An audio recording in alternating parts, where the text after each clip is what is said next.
एक ही हफ्ते में दुबई की धरती पर भारत पाकिस्तान का सुपर 4 महामुकाबला होने वाला है और उसी वक्त भारत की राजनीति, कूटनीति और अर्थव्यवस्था तीनों मोर्चों पर भूचाल जैसी हलचल मचा रही है। क्या आप जानते हैं कि अमेरिका ने अचानक भारत पर नए टैरिफ ठोक दिए हैं और इसी बीच इंडिया अपने ही सैनिक रूस बेलारूस के युद्धाभ्यास में भेज चुका है। उधर चाबहार पोर्ट पर अमेरिका की छूट खत्म होने से भारत की एशिया रणनीति खतरे में आ गई है और कनाडा से रिश्ते सुधारने की नई कोशिश ने सबको हैरान कर दिया है। सवाल यह है कि क्या भारत इतनी सारी अंतर्राष्ट्रीय चुनौतियों के बीच क्रिकेट से लेकर कूटनीति तक सब पर जीत हासिल कर पाएगा और इन घटनाओं के पीछे कौन सा छुपा हुआ ग्लोबल गेम चल रहा है। आइए जानते हैं आज की दुनिया की टॉप 10 सबसे बड़ी अपडेट्स में। दुबई के आकाश में उमड़ते काले बादल जैसे माहौल बना हुआ है, क्योंकि आज पूरा एशिया और दुनिया की नजर सिर्फ एक सवाल पर टिकी है कि क्या भारत पाकिस्तान को एक बार फिर क्रिकेट के मैदान में झुका पाएगा या फिर पाकिस्तान अपनी पिछली हार का बदला लेकर एशिया कप की तस्वीर बदल देगा। यह सुपर 4 मैच सिर्फ एक खेल नहीं, बल्कि दोनों देशों की राजनीति, सोशल मीडिया और जनता की भावनाओं का संगम बन चुका है, जहां प्रेस कॉन्फ्रेंस का कैंसिल होना, खिलाड़ियों के बीच हैंडशेक विवाद और दर्शकों के उबलते कमेंट्स इसे और रहस्यमयी बना रहे हैं। भारतीय ऑडियंस यूट्यूब और ट्विटर पर इसी टॉपिक को सबसे ज्यादा सर्च कर रही है और हर किसी के दिमाग में यही सवाल गूंज रहा है कि दुबई में कौन सा झंडा ऊंचा लहराएगा।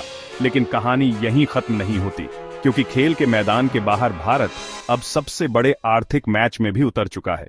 जहां अमेरिका के साथ लंबित ट्रेड डील की बातचीत 22 सितंबर से शुरू हो रही है, भारत के वाणिज्य मंत्री पीयूष गोयल वॉशिंगटन पहुंचने वाले हैं और ये मीटिंग सिर्फ व्यापार की नहीं, बल्कि दोनों देशों के रिश्तों के भविष्य की भी परीक्षा है।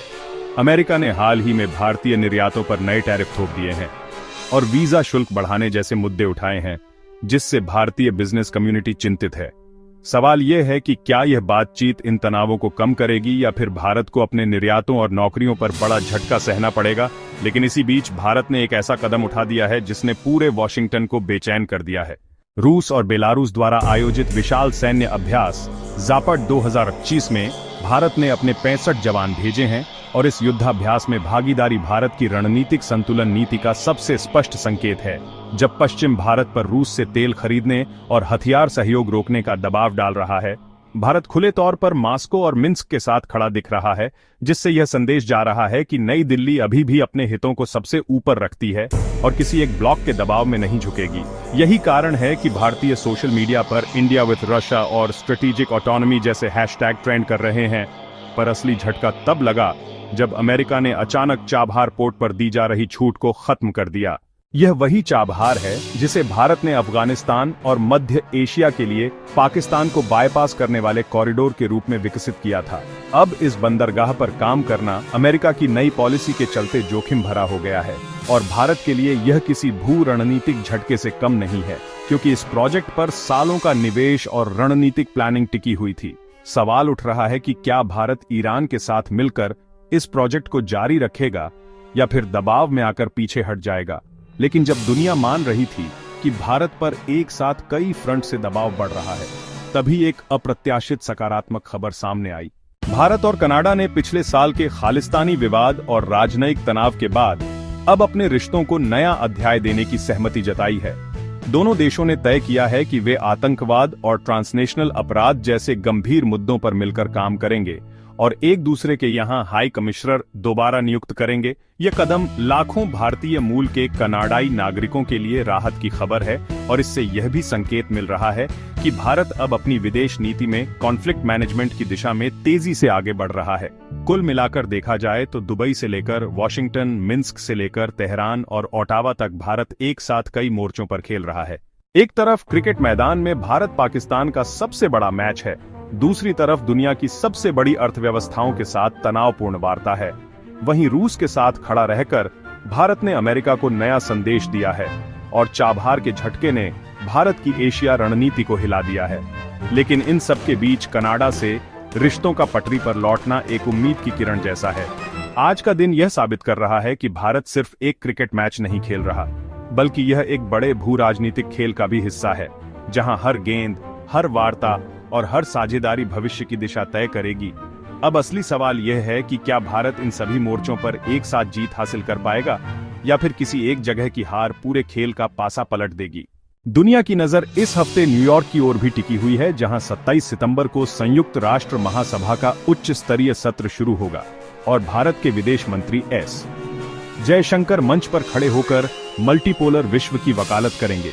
उनकी तैयारी साफ है कि वे यह संदेश देंगे कि अब दुनिया केवल अमेरिका या किसी एक शक्ति के इर्द गिर्द नहीं घूम सकती, बल्कि कई ध्रुवों में बंटी हुई व्यवस्था ही सभी देशों के हित में है, खासकर तब जब आतंकवाद की चुनौतियां बढ़ रही हैं और भारत इसके खिलाफ एक वैश्विक मोर्चा बनाने की कोशिश करेगा।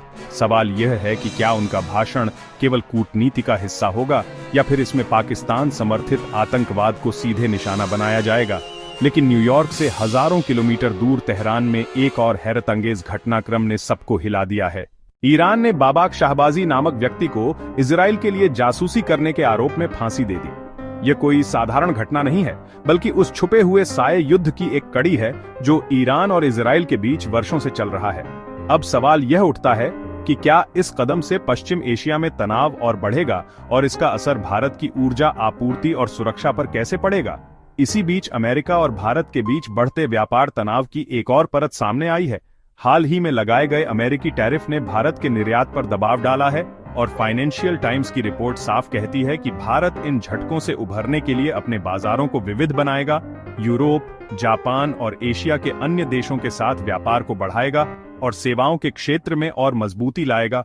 पर असली सवाल यह है कि क्या ये प्रयास पर्याप्त होंगे या फिर भारतीय अर्थव्यवस्था को अमेरिकी टैरिफ का बड़ा झटका सहना पड़ेगा।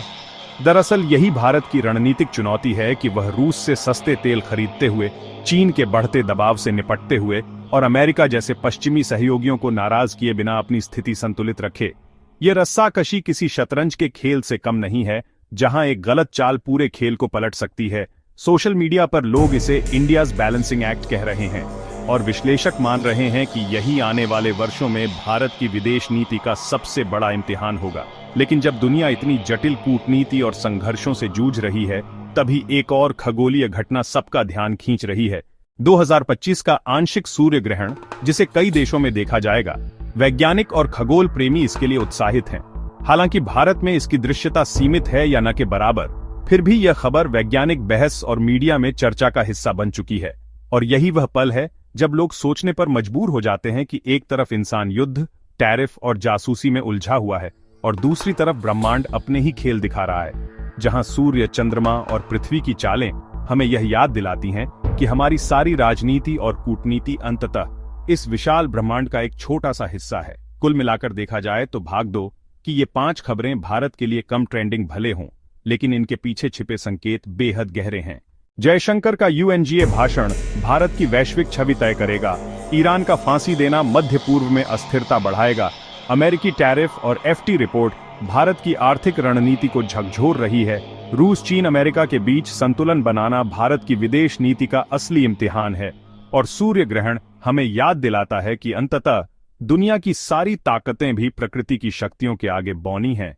अब असली सवाल यह है कि क्या भारत इन सब चुनौतियों और संकेतों को सही समय पर समझकर अपने कदम बढ़ा पाएगा या फिर वैश्विक राजनीति के इस जटिल खेल में कहीं फंस जाएगा।